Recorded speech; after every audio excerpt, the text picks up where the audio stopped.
एक दिन प्रजापति दक्ष ने एक सभा बिठाई थी। सभा में लोगों को बुलाया था। कई लोग उस सभा में आए, देवतागण भी थे क्योंकि प्रजापति दक्ष था, प्रजापति था। लेकिन प्रजापति दक्ष को अपने पद का इतना अहंकार आने लगा था कि देवतागण भी बैठे थे सभा में पहले से। प्रजापति ने सोचा हम प्रजापति, हम देर से जाएं, सब इकट्ठे हो जाएं, स्वागत करेंगे, हम देर से जाएं। प्रजापति दक्ष बाद में जाने लगा। यहाँ देवतागण भी बैठे थे, ऋषिगण भी बैठे थे, उनमें बाबा भोलेनाथ भी बैठे। बाबा भोलेनाथ और सब लोगों ने देखा कि बड़ा समय हो रहा है, सब तो बैठे रहे, लेकिन बाबा ने सोचा इतना समय मिला ही है तो व्यर्थ क्यों जाने दे। बाबा भोलेनाथ का नियम था, आदत थी, जब भी समय मिलता राम जी के ध्यान में चले जाते। सीधा राम जी का ध्यान आया बाबा के मन में, नेत्र बंद थे और ध्यान में लीन हो गए। बाबा राम जी को याद कर रहे थे कि यहाँ प्रजापति दक्ष तभी आया। प्रजापति दक्ष जैसे ही लोगों के बीच में आया, सब खड़े हो गए सम्मान में। सम्मान में सब अपने स्थान पर खड़े थे। प्रजापति दक्ष सबकी तरफ देख रहा था, जैसे ही बाबा की तरफ देखा तो खड़े नहीं हुए सम्मान में। कहता है ये शिव को सब लोग भगवान भगवान कहते तो अपने आप को सच में भगवान मानने लगा।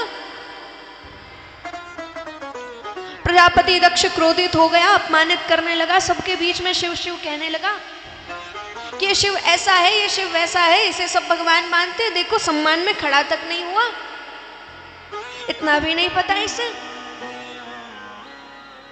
कहा ये शिव आज मेरे सम्मान में नहीं खड़ा हुआ, इसका यज्ञ में कोई स्थान नहीं रहेगा। बाबा भोलेनाथ तो ऐसे हैं, कोई कितनी निंदा करे बाबा को कोई फर्क नहीं पड़ता।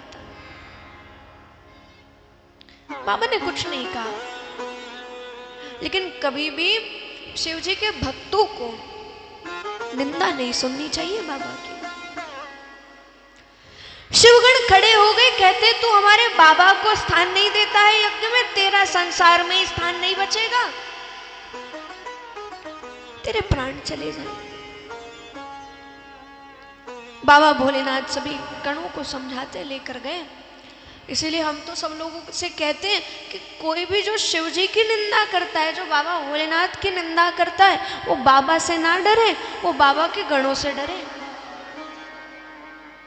बाबा के गण उनकी निंदा नहीं सुनेंगे, और बाबा के गण ऐसे वैसे भी नहीं, बड़े भयानक हैं, बड़े शक्तिशाली हैं। अगर उन्हें क्रोध आ गया तो जीवन में कुछ नहीं बचेगा। और तो और जो लोग ठाकुर जी के भक्त होकर के शिव जी की निंदा करते, हम तो कहते उसके ऊपर कभी ठाकुर जी की भी कृपा नहीं होने वाली, क्योंकि ठाकुर जी स्वयं बाबा भोलेनाथ के भक्त हैं और बाबा भोलेनाथ स्वयं ठाकुर जी के भक्त हैं। कोई कहे हम तो शिव जी के भक्त, हम ठाकुर जी को नहीं मानते, और उनकी निंदा करें तो शिव जी उस पर प्रसन्न नहीं होंगे, उल्टा उस पर क्रोधित होंगे।